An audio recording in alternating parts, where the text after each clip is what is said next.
Mơ lôi má nữa không? Bí bé bút biết ăn.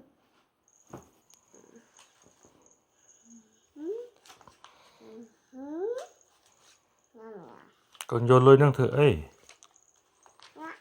Này Con vô lôi năng đặt cả bao vậy. đâu Wow, hay. Con miền lôi màn hãy. Rọ với bà mơ mà đạp mơ.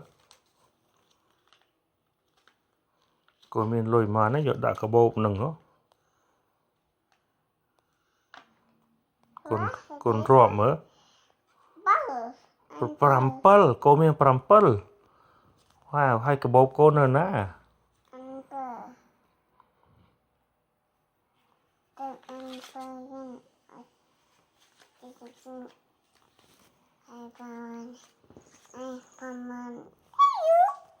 Con ai lôi pa? Pa cho. Pa cho lôi con. Lôi con nhá, tụi nó bột chối nhá.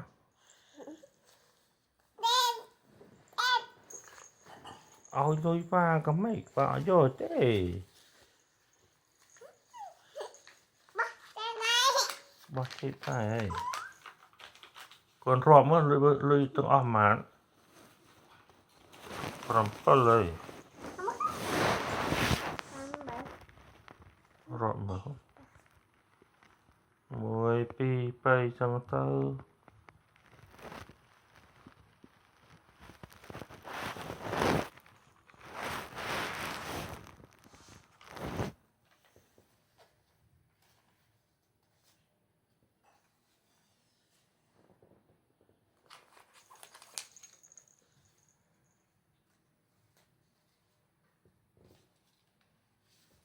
bút bí bảy bốn bàm bối bí bối bí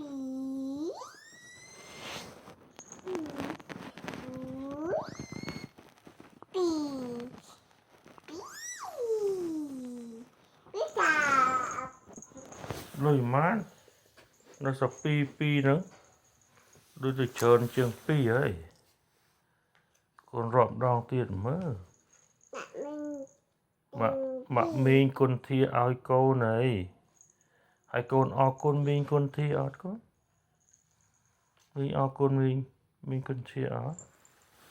mình để ai người đẹp ăn bí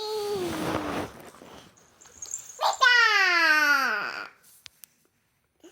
Mình con thi ai lôi trôn. Hay mình o con.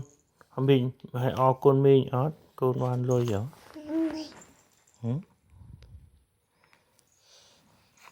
Con o con mình.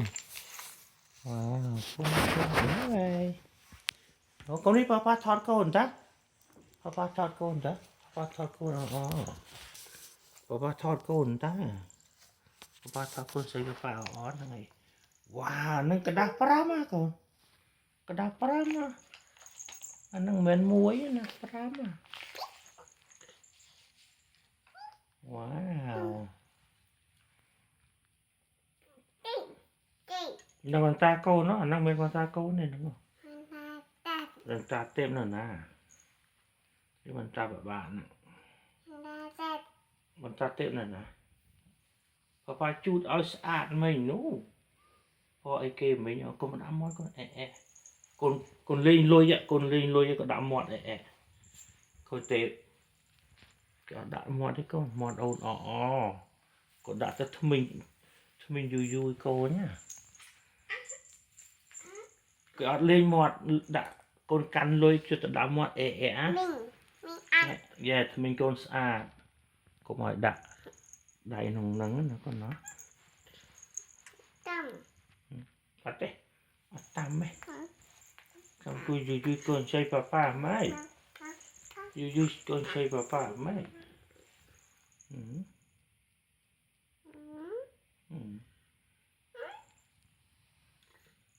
Lại rồi số còn ta chui cho một pha một hàng nó rương đã xây chạnh chăng lâu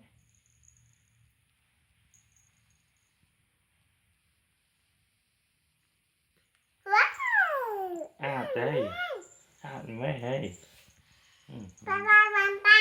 Papa văn ta côn tẻ ta ta côn thì pha ó